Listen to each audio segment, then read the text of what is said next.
자, ARP 스푸핑 봐봐요. 이 되게 단순해요. 요게 외부 문지기예요. 이게 여러분이에요. 그러면 여러분이 밖으로 편지를 보내려면 얘는 1번, 얘는 2번, 얘는 A라는 맥어드레스, 얘는 B라는 맥어드레스를 갖고 있어요. 여러분이 편지를 만들어서 외부로 편지를 보내려고 하면 1.1이 1.2한테 보낸다. 2가 아니라 뭐 다른 데로 갈 수도 있겠죠. 근데 어쨌든 2계층 정보는 B라고 정리가 돼야 될 거예요. 그래야 정상적으로 편지를 보내니까. 근데 이 가운데서 악의적인 목적을 가지고 껴들어가는 거죠. 그래놓고 여기다 얘기를 해요. 야, 밖으로 데이터 보내려면 나한테 보내야 돼. 사실은 2번 IP를 갖고 있는 맥어드레스가 나야. 이렇게 구라를 쳐요. 그럼 얘는 2번 IP에 대한 맥어드레스가 C구나. 이렇게 학습이 되고 얘한테도 구라를 치는 거예요. 야, 1번 IP를 갖고 있는 애는 나야. 이렇게 또 구라를 쳐요. 그럼 얘가 갖고 있는 테이블에도 1번에 대한 맥어드레스는 C구나. 이렇게 알게 된다고요. 그러면 편지를 주고받을 때 어떻게 되느냐? 3계층 정보가 뭐 1번이 어디로 보낸다 라고 했을 때 외부로 가든 어쨌든 요 녀석한테 데이터를 전달할 건데, 그럼 2계층 정보를 C한테 보내면 되겠다. 나는 A다.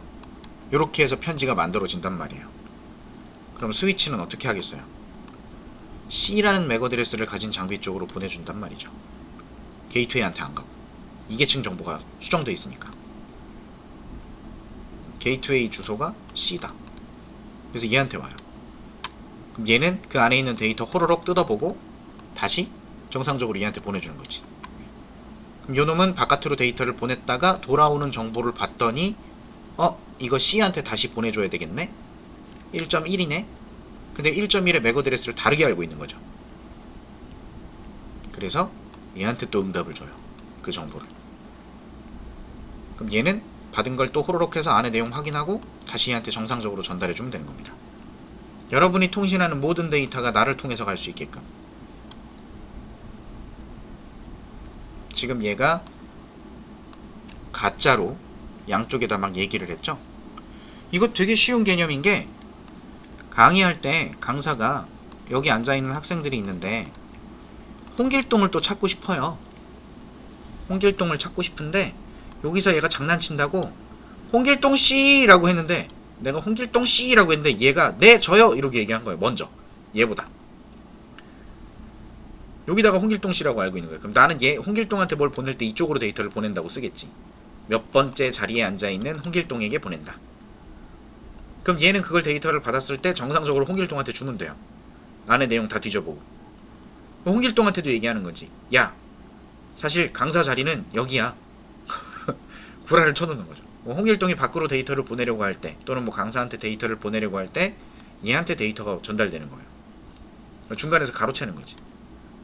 강의장이면 누가 누군지 눈으로 보이지만, 이게 강의장이 아니라 어둠에 짙게 깔려 있으면, 그죠? 홍길동씨 그랬을 때 예 여기 있어요, 이쪽 자리에 있어요, 몇 번째 자리로 보내주시면 돼요, 이 말만 듣고 할 거 아니에요. 정보만 가지고. 시각 정보가 없으면 홍길동도 내 옆에 앉아있는 애가 강사인 줄 알겠지. 그래서 여기서 다 호로록 해서 정상적으로 주는 거예요. 이게 ARP 스푸핑이라는 개념이 됩니다. 네트워크 해킹의 기본, 기초. 그래서 되도록이면 여럿이 사용하는, 불특정 다수가 같이 사용하는 와이파이 같은 거, 와이파이도 결국은 공유기에 연결이 되는 PC들, 그리고 외부로 나가는 선이 하나 있잖아요. 그럼 내부에 연결된 컴퓨터랑 동일하게 와이파이, 무선 인터넷을 연결했을 때 이 와이파이에 연결되어 있는 애들도 같은 랜에 있는 거예요. 그럼 이 랜 안에서는 지금과 같은 ARP 스푸핑 같이 속이는 작업이 가능하겠죠. 옛날에 카카오톡 초창기 때는 암호화가 되어 있지 않았었어요. 아주 초창기 때. 제가 네트워크를 처음 공부할 때였던 것 같은데, 그때 이 ARP 스푸핑을 보고 테스트 해보겠다고 저희 집 공유기에다가 ARP 스푸핑이라고 프로그램을 써서 ARP 스푸핑으로 가짜로 이렇게 걸고 제 아이폰에다가 이렇게 걸고, 그래서 제가 보내는 편지가 컴퓨터를 통해서 공유기로 나가게끔 이런 환경을 만들었어요. 그리고 나서 친구한테 야, 나 지금 테스트하고 있으니까 답변 안 해도 된다 이래놓고 친구한테 야 이렇게 막 보낸 거죠, 카톡으로. 그때 요 컴퓨터에 와이어샤크를 이용해서 야 이거 볼 수 있었어요. 확인이 됐었어요, 보내는 걸.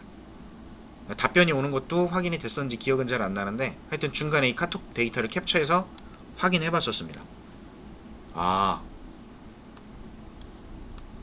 어디 가서 와이파이 써갖고 중요한 얘기하면 안 되겠다 이런 생각을 했었는데, 얼마 안 가서 요거 테스트 해보려고 수업 시간에 이렇게 진행을 하다가 수업 시간에 안 되더라고요. 암호화가 돼갖고 곳에 암호화가 돼서 캡처는 할 수 있는데, 뭐가 같다는 거 캡처는 되는데 내용을 확인할 수가 없었어요.